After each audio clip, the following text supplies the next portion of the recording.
What's up, guys? The market's recovering. Isn't it nice? Doesn't it look good to see a solid green candle after, well, even yesterday? It was incredible.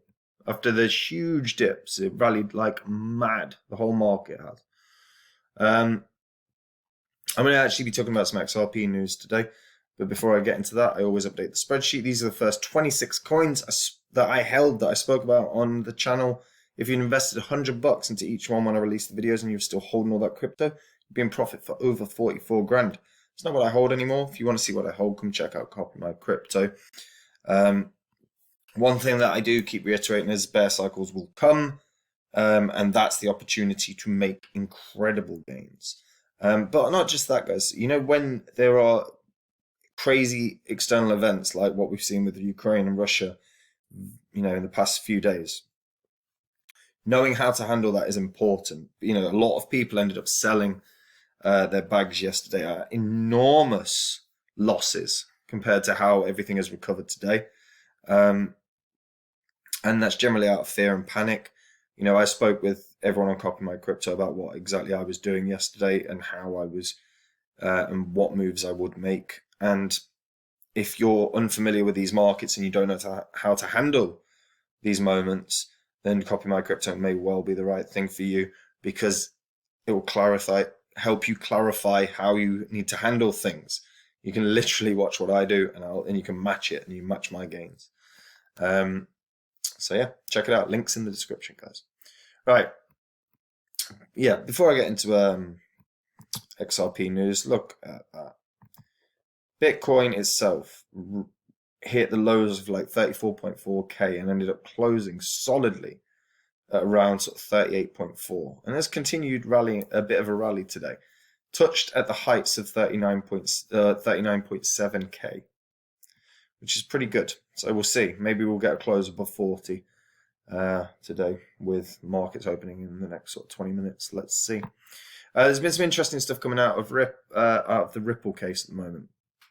So the Joseph Hall, who was the former executive manager for policy at the SEC, was on a crypto podcast recently, and he said, "I'm not entirely sure what the SEC is planning on proving in the XRP litigation, and I continue to think there is a pretty good chance that the SEC will lose on the merits." Hall believes that Ripple has a strong defense on the basis that the SEC failed to give fair notice. He said, "I'm very sympathetic to that argument. It's a basic due process argument." The Ripple network was operating for years before the last-minute filing of a lawsuit against them. And you got to bear in mind, Joseph Hall is an attorney as well, so he does have an understanding of these cases. So he wasn't just, you know, managing executive of for policy. He was an attorney. So the fact that he believes that they're probably going to lose has big ramifications for SEC, because it means they've got to be very careful what they go after next. They can't keep losing crypto cases. So the Ripple case could have effects that set the tone for investigations and litigations in the future, of course. If the SEC wins, it could begin a deluge of new investigations and court cases against crypto projects. If Ripple wins, it could force the SEC to drastically curtail attempts to go after the crypto industry, which it has been doing relentlessly. So, you know, whether you're an XRP holder or not is fairly irrelevant. Fundamentally, you need to be aware that this is a case that's going to have far wider ramifications than just what's happening with XRP. So important that we know what's going on. And Ripple have revealed the strategy to fight the SEC's delay tactics.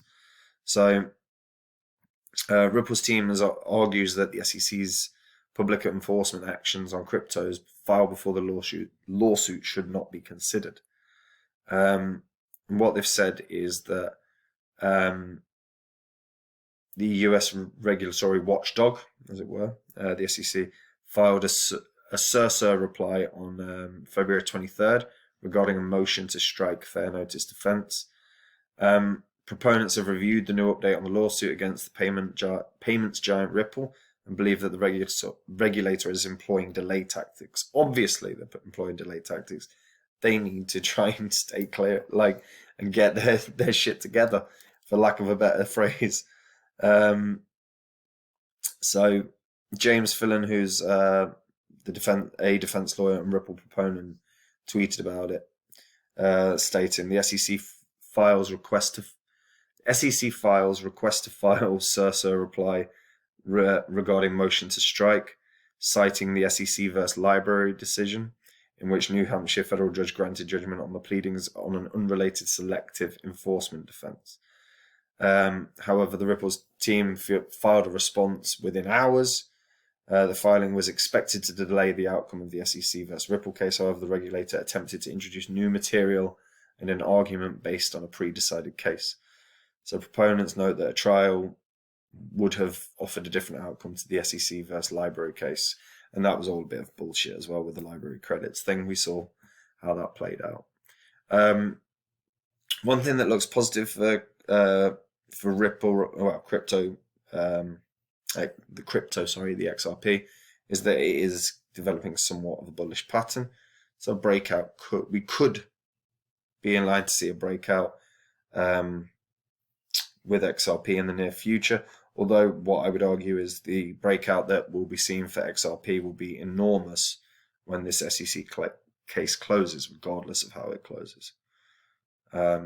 Obviously, if they win, it's better, but I think just the removal of the case will stop people being hesitant about investing in it. So, yeah, I think anyway. But this is one everyone should keep trying to be aware of, because the wide-reaching ramifications of it are fairly enormous.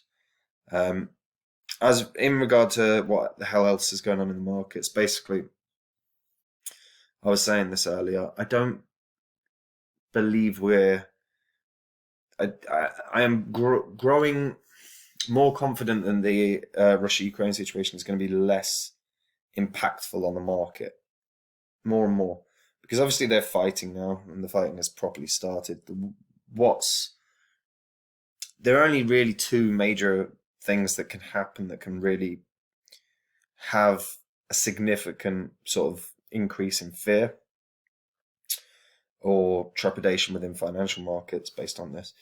One is that we start seeing use of more heavy-duty weapons, whether that's biological or more significant missiles, and they'd have to be very significant. And the other is if Putin directly threatens the US or any NATO country. If that happens, that could definitely have wide-reaching implications, and that could definitely increase fear in the market. But right now, it looks like a decent amount of the retracement was pricing in the upcoming, well, the present situation. And one thing that you got to bear in mind is that fundamentally Russia having all these sanctions put on them has an impact on every one of us. You need to be aware inflation will rise. You need to be aware that food costs will rise. Energy costs will rise. Petrol will rise. These things will all happen. But with the uncertainty around the potential of escalation within the Ukraine-Russia situation, it is becoming more and more unlikely that the Fed are in fact going to complete interest rate hikes and tapering. I expect them to maybe do one of the two, but you could potentially see neither happening. So next month, a lot of us were expecting a fairly negative month in March with that Fed meeting coming up. Now, seems like there's definitely a chance that could end up being quite a positive month for crypto. But we'll see how that plays out. There are an enormous amount of external variables in the market, more than there's been in a long while. So you take each day as it comes in terms of the Russia-Ukraine situation. But a couple of days of rallies would look good going into a weekend where retail investing leads the market. A daily close around 40k would be very, very positive going into the weekend. So let's see if that plays out. Anyway, that's it from me. Hope you're all keeping very, very well. If you're new to crypto, come check out Copy My Crypto. It's where I share my portfolio. Every coin I buy, every coin I sell. We had an incredible 2021, and 2022 is only going to get better. And if you want to make the gains that I do and the members do, then you will want to click the link in the description to check it out. Anyway, take it easy, guys. Bye-bye.